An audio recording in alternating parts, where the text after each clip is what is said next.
اعوذ باللہ من الشیطان الرجیم، بسم اللہ الرحمن الرحیم۔ آج کی ہم اس ویڈیو کے اندر جمعرات کے دن کے حوالے سے گفتگو کریں گے۔ ہم نے پچھلی ویڈیو کے اندر پارٹ 1 کے اندر جمعرات کی فضیلت بیان کی تھی، جن میں سے چند احادیث مبارکہ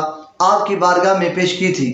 اور آج بھی ہم اسی بات کو آگے بڑھاتے ہوئے جمعرات کے حوالے سے گفتگو کریں گے۔ جمعرات کا دن وہ دن ہے کہ جس کے اندر میرے نبی علیہ السلام نے سفر کرنے کو پسند فرمایا، اور حضور علیہ السلام اکثر اوقات حضور علیہ السلام جمعرات کے دن سفر فرمایا کرتے تھے۔ اور جمعرات والے دن 7 اشخاص ایسے ہیں جن میں نبی بھی ہیں اور غیر نبی بھی ہیں، جن کو 7 چیزوں سے نوازا گیا، جس میں سے پہلی ذات حضرت ابراہیم خلیل اللہ علیہ السلام کی ہے کہ جس وقت آپ مصر کے شہر کے اندر داخل ہوئے تو بروز جمعرات کے دن حضرت حاجرہ رضی اللہ تعالی عنہا کو بادشاہ مصر نے حضرت ابراہیم علیہ السلام کو پیش کیا اور بطور تحفہ آپ کو دیا۔ اور اسی طرح دوسرے نمبر پر وہ قیدی جو یوسف علیہ السلام کے ساتھ تھے، جنہوں نے یوسف علیہ السلام سے خواب کی تعبیر پوچھی تھی، اس کے بارے میں قرآن یہ کہتا ہے، یا صاحب السجن اما احدکما فیسقی ربہ خمرا۔ پر وہ قیدی جنہوں نے یوسف علیہ السلام کے ساتھ جو قید تھے اور انہوں نے یہ تعبیر پوچھی تھی یوسف علیہ السلام سے اپنے خوابوں کی، اور جس کے بارے میں قرآن یہ کہتا ہے، یا صاحب السجن اما احدکما فیسقی ربہ خمرا۔ ان میں سے ایک کے بارے میں یوسف علیہ السلام نے یہ فرمایا تھا کہ تو قید سے رہا ہونے کے بعد بادشاہ کا ساقی بنے گا، یعنی کہ بادشاہ کو شراب پلانے والا بنے گا۔ قیدی جو تھا وہ اس کو رہائی بھی ملی جمعرات کو، اور پھر وہ جمعرات کے دن ہی بادشاہ کا ساقی بنا۔ اور تیسرے نمبر پر یوسف علیہ السلام کے بھائی، جس وقت آپ بادشاہ بنے اللہ کے نبی یوسف علیہ السلام، تو وہ جمعرات کے دن آپ کی بارگاہ میں پہنچے تو یوسف علیہ السلام نے ان کو نعمت سے نوازا، یعنی ان کو غلہ عطا کیا، اور جس کے بارے میں قرآن یہ کہتا ہے، وَجَاءَ إِخْوَةُ يُوسُفَ فَدَخَلُوا عَلَيْهِ فَعَرَفَهُمْ وَهُمْ لَهُ مُنْكِرُونَ کہ یوسف علیہ السلام کے بھائی جب یوسف علیہ السلام کے پاس داخل ہوئے تو آپ نے ان کو پہچان لیا، لیکن آپ ان سے انجان رہے۔ اور چوتھے نمبر پر حضرت بنیامین یوسف علیہ السلام کے جو بھائی تھے، انہوں نے یوسف علیہ السلام کو پا لیا اور پہچان لیا، اور یوسف علیہ السلام نے بھی بنیامین کو پہچان لیا، جس کے بارے میں قرآن کہتا ہے، وَلَمَّا دَخَلُوا عَلَى يُوسُفَ آوَى إِلَيْهِ أَخَاهُ قَالَ إِنِّي أَنَا أَخُوكَ فَلَا تَبْتَئِسْ بِمَا كَانُوا يَعْمَلُونَ، جس کا ترجمہ یہ بنتا ہے، اور جب وہ یوسف کے پاس گئے تو اس نے اپنے بھائی کو اپنے پاس جگہ دی، کہا یقین جان میں تیرا بھائی ہوں، تو یہ جو کچھ کرتے ہیں اس کا غم نہ کھا، تو یہ جو کچھ بھی کرتے ہیں تو اس کا غم نہ کھا۔ 5ویں نمبر پر حضرت یعقوب علیہ السلام ہے جو مصر کے اندر داخل ہوئے اور امن پایا، جس کے بارے میں قرآن کہتا ہے، فَلَمَّا دَخَلُوا عَلَى يُوسُفَ آوَى إِلَيْهِ أَبَوَيْهِ وَقَالَ ادْخُلُوا مِصْرَ إِن شَاءَ اللَّهُ آمِنِينَ، جس کا ترجمہ یہ ہے، وہ سب یوسف کے پاس پہنچے، اس نے اپنے ماں باپ کو اپنے پاس جگہ دی اور کہا مصر میں داخل ہو، اللہ چاہے تو امان کے ساتھ۔ اور چھٹے نمبر پر حضرت موسیٰ علیہ السلام، جس وقت آپ نے جب شہر کے اندر آپ داخل ہوئے تو آپ نے کبتی کو پایا، اور دو شخص آپس میں لڑائی کر رہے تھے، ایک آپ کے گروہ میں سے تھا اور ایک فرعونیوں کے گروہ میں سے تھا، تو اللہ کے نبی موسیٰ علیہ السلام نے اس کو مکہ مارا، جس کی وجہ سے وہ مر گیا، اور جس کے بارے میں قرآن کہتا ہے، وَدَخَلَ الْمَدِينَةَ عَلَىٰ حِينِ غَفْلَةٍ مِّنْ أَهْلِهَا فَوَجَدَ فِيهَا رَجُلَيْنِ يَقْتَتِلَانِ هَٰذَا مِنْ شِيعَتِهِ وَهَٰذَا مِنْ عَدُوِّهِ، اور اس کا ترجمہ یہ ہے کہ اور اس شہر میں داخل ہوا جس وقت شہر والے دوپہر کے خواب میں بے خبر تھے، تو اس میں 2 مرد لڑتے پائے، ایک موسیٰ علیہ السلام کے گروہ سے تھا اور دوسرا اس کے دشمنوں سے تھا۔ اور 7ویں نمبر پر امام الانبیاء صلی اللہ تعالی علیہ وآلہ وسلم کی ذات مبارکہ آتی ہے کہ جس کے بارے میں قرآن کہتا ہے، لَقَدْ صَدَقَ اللَّهُ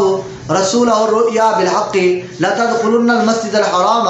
إِن شَاءَ اللَّهُ آمِنِينَ مُحَلِّقِينَ رُءُوسَكُمْ وَمُقَصِّرِينَ لَا تَخَافُونَ فَعَلِمَ مَا لَمْ تَعْلَمُوا فَجَعَلَ مِن دُونِ ذَلِكَ فَتْحًا قَرِيبًا، جس کا ترجمہ یہ بنتا ہے کہ بے شک اللہ تعالیٰ نے سچ کر دیا اپنے رسول کا سچا خواب، بے شک تم ضرور مسجد حرام میں داخل ہوگے اگر اللہ تعالیٰ چاہے امن و امان سے، اپنے سنوں کے بال منڈاتے یا ترشواتے بے خوف، تو اس نے جانا جو تمہیں معلوم نہیں، تو اس سے پہلے ایک نزدیک آنے والی فتح رکھی۔ اس کے اندر اللہ تبارک و تعالیٰ نے فتح مکہ کا ذکر فرمایا۔ حضور علیہ الصلاۃ والسلام فتح مکہ کے بعد جس روز آپ مکہ مکرمہ حرم پاک کے اندر داخل ہوئے تو وہ بھی جمعرات کا دن تھا۔ اور اب ہم تفصیلاً حضرت ابراہیم علیہ السلام کا وہ واقعہ کہ جس وقت نمرود نے آپ کو آگ کے اندر ڈالا، آگ گلزار بن گئی، پھر بھی وہ نمرود بھی ایمان نہ لایا اور نمرود کے ماننے والے بھی ایمان نہ لائے، تو اللہ کے نبی ابراہیم علیہ السلام نے وہاں سے ہجرت کرنے کا ارادہ کیا، جس کے بارے میں قرآن کہتا ہے وقال انی ذاہب الی ربی سیہدین، جس کا ترجمہ یہ بنتا ہے اور کہا میں اپنے رب کی طرف جانے والا ہوں، اب وہ مجھے راہ دے گا۔ تو اللہ کے نبی نے جس وقت ہجرت کا ارادہ فرمایا تو حضرت ابراہیم علیہ السلام کو بتایا گیا کہ مصر کا شہر راستے میں آتا ہے، جہاں کا بادشاہ بڑا ظالم ہے اور اس نے مختلف جگہوں پر اپنے سپاہی بٹھا رکھے ہیں، جو بھی وہاں سے کوئی گزرتا ہے مسافر تو وہ ان کی عورتیں ان سے چھین لیتا ہے، حسین و جمیل ان کی بیویاں چھین لیتا ہے، اسی طرح جو بھی عورت اس کے ساتھ ہوتی ہے وہ بادشاہ اس کو چھین لیتا ہے اور اس کے ساتھ رات بسر کرتا ہے۔ تو اللہ کے نبی علیہ الصلاۃ والسلام نے حضرت سارہ جو نہایت حسین و جمیل تھی اور خوبصورت تھی، اللہ کے نبی نے حضرت سارہ رضی اللہ تعالی عنہا کو ایک بکس کے اندر بند کیا، اور بند کرنے کے بعد پھر جب آپ وہاں سے سواری پر آپ نے رکھنے کے بعد سفر شروع کیا،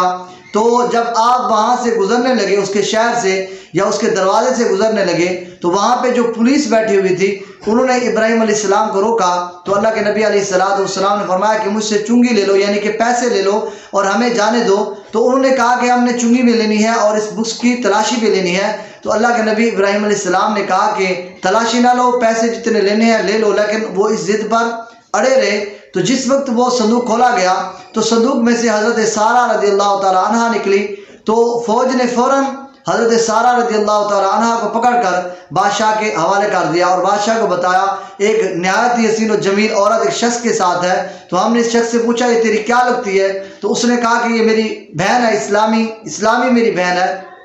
تو اللہ کے نبی علیہ السلام نے کوئی جھوٹ نہیں بولا تھا۔ تو قرآن پاک کی روح سے بھی یہی بنتا ہے انما المؤمنون اخوۃ فاصلحوا بین اخویکم واتقوا اللہ لعلکم ترحمون۔ مسلمان کا ایک رشتہ ہے مسلمان عورت کے ساتھ، وہ بہن بھائی کا رشتہ ہے جو اسلام نے جس کو بیان کیا ہے۔ اسی طرح مسلمان کا مسلمان کے ساتھ رشتہ ہے، مسلمان مرد کا عورت کے ساتھ رشتہ ہے بہن بھائی والا۔ تو اس کے بارے میں حضرت ابراہیم علیہ السلام نے فرمایا کہ یہ میری اسلامی بہن ہے۔ تو جس وقت حضرت سارہ رضی اللہ تعالیٰ عنہ بادشاہ کے پاس گئی تو بادشاہ نے جب دیکھا آپ کے حسن و جمال پر وہ فریفتہ ہوا، اس وقت ظالم بادشاہ نے حضرت سارہ رضی اللہ تعالیٰ عنہ پر اس کی نگاہ پڑی تو وہ بے ایمان ہوا۔ تو اس نے حضرت سارہ رضی اللہ تعالیٰ عنہ کے ساتھ بدکاری کرنے کا ارادہ کیا۔ جب اس نے اپنا ہاتھ آگے بڑھایا تو اس کا ایک ہاتھ بھی خشک ہو گیا، اس کی ایک ٹانگ بھی خشک ہو گئی۔ تو اس نے حضرت سارہ رضی اللہ تعالیٰ عنہ سے کہا کہ تو بڑی جادوگرنی ہے۔ تو آپ نے فرمایا کہ نہیں، میں جادوگرنی نہیں ہوں، بلکہ میں حضرت ابراہیم خلیل اللہ علیہ السلام کی بیوی ہوں اور وہ اللہ کے نبی ہیں، انہوں نے تیرے لیے بد دعا کی ہے کہ جس کی وجہ سے اللہ کریم کی ذات مبارکہ نے تجھے یہ سزا عطا فرمائی ہے، اب تو توبہ کر۔ تو اس نے توبہ کی تو اس کو پھر وہ شفا ملی کہ اس کا ہاتھ جو خشک ہوا تھا وہ بھی ٹھیک ہو گیا، اس کی جو ٹانگ خشک ہوئی تھی وہ بھی ٹھیک ہو گئی۔ جس وقت اس نے دوبارہ گناہ کے ارادے سے حضرت سارہ رضی اللہ تعالیٰ عنہ کی طرف اپنا ہاتھ بڑھایا تو دونوں آنکھوں سے اندھا ہو گیا۔ اس نے دوبارہ کہا کہ اے سارہ تم مجھے جادوگرنی لگتی ہے۔ تو آپ نے فرمایا نعوذ باللہ من ذالک، میں کوئی جادوگرنی نہیں ہوں، بلکہ میں ابراہیم خلیل اللہ علیہ السلام کی بیوی ہوں جو اللہ کے دوست ہیں، اللہ کے نبی بھی ہیں، اور تو نے میری طرف برا کرنے کا ارادہ کیا ہے جس کو اللہ بھی ناپسند کرتا ہے، اس وجہ سے تمہیں یہ سزا ملی ہے کہ تیری دونوں آنکھیں جاتی رہیں۔ اس نے پھر توبہ کی، پھر اس کو شفا ملی۔ تیسری مرتبہ پھر بادشاہ نے برائی کرنے کا ارادہ کیا تو اس نے اپنے ہاتھوں کو آگے بڑھایا تو اس کے تمام اعضاء خشک ہو گئے۔ تو پھر اس نے کہا کہ تو بڑی جادوگرنی ہے۔ حضرت سارہ رضی اللہ تعالی عنہا نے فرمایا کہ میں ابراہیم علیہ السلام کی بیوی ہوں جو اللہ کے نبی بھی ہیں، اللہ کے خلیل بھی ہیں، تو اللہ بھی اس چیز کو ناپسند کرتا ہے، تو نے یہ کام کیا، یہ کام کرنے کا ارادہ کیا تو اللہ کی ذات مبارکہ نے تمہیں یہ سزا دی ہے۔ بادشاہ نے پھر یہ توبہ کی، توبہ کرنے کے بعد پھر بادشاہ کو اللہ کی ذات مبارکہ نے شفا عطا فرمائی۔ پھر اس نے حضرت سارہ رضی اللہ تعالی عنہ کے ساتھ جو یہ معاملات سامنے اس کے نظر آئے تو اس نے ابراہیم علیہ السلام کو بطور تحفہ حضرت ہاجرہ رضی اللہ تعالی عنہ بطور تحفہ پیش کی. اس نے کہا کہ جس طرح حضرت سارہ رضی اللہ تعالی عنہ کے ساتھ معاملات پیش آئے حضرت حاجرہ کے ساتھ بھی اسی طرح پیش آئے. جب بھی میں ارادہ کرتا گناہ کرنے کا تو اسی طرح کے معاملات آتے تو میں یہ عورت حضرت حاجرہ رضی اللہ تعالی عنہ جو میری ایک غلام ہے, میری ایک لونڈی ہے, میں ان کو بطور تحفہ آپ کی بارگاہ میں پیش کرتا ہوں. تو جس وقت حضرت حاجرہ رضی اللہ تعالیٰ عنہ ابراہیم علیہ السلام کو دی گئی تو وہ بھی جمعرات کا دن تھا, اور اللہ کے نبی علیہ السلام نے یہ سارا معاملہ بھی دیکھا. اللہ کی ذات مبارکہ نے وہ دیواریں شیشے کی طرح کر دی تھی کہ ابراہیم علیہ السلام باہر بیٹھ کر اندر کا منظر دیکھ رہے تھے. اللہ کی ذات مبارکہ نے ابراہیم علیہ السلام کو اپنی آنکھوں سے یہ معاملہ دکھایا. تو اللہ کی ذات مبارکہ نے حضرت سارہ رضی اللہ تعالیٰ عنہ کو کافر کے ارادے سے محفوظ رکھا. اللہ کریم ہمیں عمل کی توفیق عطا فرمائے. اسلامی معلومات کے لیے, دیگر معلومات کے لیے, سوال و جواب کے لیے اور کوئی فقہ مسئلہ پوچھنے کے لیے ہمارے چینل کو سبسکرائب کریں اور ہماری ویڈیو کو آگے شیئر کریں. جزاکم اللہ خیرا وآخر دعوانا الحمدللہ رب العالمین.